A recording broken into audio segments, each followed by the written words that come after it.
আসসালামু আলাইকুম রহমতুল্লাহ। তো আজকে আমি এখানে 530 কেজির মতো ভুট্টা গুঁড়ার সাথে অন্যান্য মেডিসিন মিলে মোট 530 কেজি মাল আমি এখানে মিক্সিং করতেছি। তো এর মধ্যে মেন উপাদান হচ্ছে ভুট্টার গুঁড়া 460 কেজি, সয়াবিন যেটা সয়াবিনের চিটা বলে বা খৈল বলে সেটা 50 কেজি, আর তার সাথে দিয়েছি শুটকির গুঁড়া, প্রোটিন হিসেবে শুটকির গুঁড়া দিয়েছি 16 কেজি।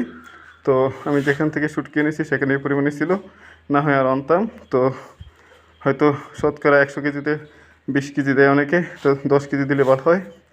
তো সেই পরিমাণে হয়তো কম হয়েছে, তো সেজন্য আমি সাথে দিয়েছি সরিষার খোল গুঁড়া যেটা 3 কেজি, আর কিছু গম ছিল 15-20 কেজি গম। তো এই সব মিলে প্রায় 530 কেজির মতো মাল হয়েছে। তো এর মধ্যে মেডিসিন হিসেবে দিয়েছি আমি টক্সিন বাইন্ডার, যেটা খাদ্যের গুণগত মান ঠিক রাখে এবং দূষিত ব্যাকটেরিয়া থেকে খাদ্যকে নিরাপদ রাখে এবং হজমে সহায়তা করে, এবং ক্যালসিয়াম এবং এটার মধ্যে রয়েছে ফসফরাস মিনিমাম 21% এবং ক্যালসিয়াম 26% ডিসিপি প্লাস। তো এটা দিয়েছি 3 কেজি। তো এখানে লেখা আছে 1 থেকে 5 কেজি প্রতি 1 টনের জন্য।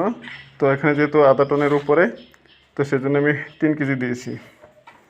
আর এর সাথে আরেকটা মেডিসিন দিয়েছি যেটা এবেলাজিয়াডেম, যে মেডিসিনের সাথে সব ধরনের পুষ্টিমান বৃদ্ধ আছে, প্রায় 15-20 প্রকারের। তো প্যাকেট এখানে নেই, আমার কাছে বোতলজাত করে রেখেছিলাম, তো দেখাতে পারছি না। তো এই খাবার খাইয়ে আমার হাঁস থেকে কেমন ডিম পাইতে পারি সেটার ভিডিও ইনশাল্লাহ নেক্সটে দেব।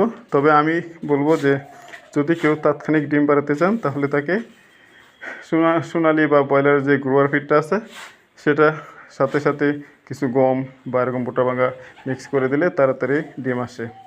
তবে খাদ্য খরচ কমানোর জন্য আমার এই চেষ্টাটা, যে আমি ভুট্টাগুলো কিনেছি 31 টাকা 50 পয়সা কেজি এবং বাঙানো 2.5 টাকা বাড়াসহ প্রায় 35 টাকা পড়েছে।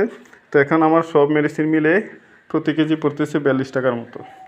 এখন যেহেতু ভুট্টার দাম বেশি সেজন্য একটু খরচটা বেশি হয়ে গেছে, আর সাথে যেহেতু সয়াবিন অনেক দাম, শুটকির গুঁড়াও দাম, তো সব মিলে 42 টাকা কেজি পড়ে গেছে বাড়াসহ।